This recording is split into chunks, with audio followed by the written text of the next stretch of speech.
Mr. Ali Sindi, Minister of Planning of the Regional Government of Kurdistan in Iraq, thank you very much for this interview. Welcome. أهلا وسهلا بالبيت العربي Casa Árabe. Thank you. Could you please tell us which are the economic development plans in the Kurdistan region, which sectors are prioritized, and how does the government support those sectors? Yeah. Thank you very much for having me.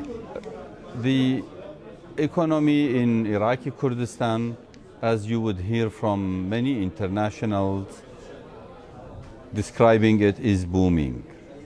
Now, there are many reasons for that, and of course, the plans that the governments are handling are part of those reasons. There are annual plans that are implemented via different ministries in different sectors, and then there are some 5-year long-term plans in different sectors, as it is in the sector of agriculture and tourism. There are longer-term plans for the sector of energy, and there is something that we are finalizing now, hopefully will be as a process and as a vision will be launched soon, which is called the Iraqi Kurdistan 2020. There are a lot of information on the Ministry of Planning's website that you could access, and the aim and the focus of those plans are, especially the Kurdistan 2020, is to put the people of Kurdistan first, and then to develop the infrastructure, grow the economy, and have a good governance. Please tell us, in terms of foreign investment, which are the sectors that offer better opportunities, and can you describe the main incentives for foreign investors, or if there are any restrictions for these investors? No, the existing law of investment is very investor friendly, especially for international investors, compared to many others in the region. The best practices that were used for this law was a mixture of success stories in the region. For example, Dubai and UAE experience, and in terms of the legal framework, was used in the year 2006 to establish this law. Of course, currently the law is under revision, and in the cabinet, and hopefully soon in the parliament, the new law will be passed. It encourages investors, internationals, via incentives such as ownership, property ownership, free transfer of money, of profits. And there are many other factors. Of course, the investor and the international investor also does not need to, it's not a mandatory issue to have a local, although sometimes it might help, a local partner. So this is another one. On the other hand, the government deals with the investor when the investor is a producer in Kurdistan. There are proper tax exemptions, import-export issues that are all considered good incentives. And that is why, since the establishment of the law in 2006 until now, around 30 billion USD of investment has happened inside Iraqi Kurdistan, both from nationals and internationals. Mm-hmm. Any sectors in specific that offer particular opportunities? It started, and it used to be housing. Now it is changing, honestly. Housing still remains there, not as much as before, but now tourism, agriculture, and industry are showing up, talking non-energy sector, because in the energy sector, then the story is different. Mm-hmm. In 2012, the Kurdish region enjoyed a record figure in foreign investment, as you were saying. Could you tell us which were the main countries of origin, and if you have any information on Spanish investments? I am not aware in the non-energy sector. In the energy sector, I know there is a Spanish company who has a contract, which is still considered as investment because it's oil and natural gas exploration. But on the non-energy sector, I think it's very few. I am not aware of big numbers.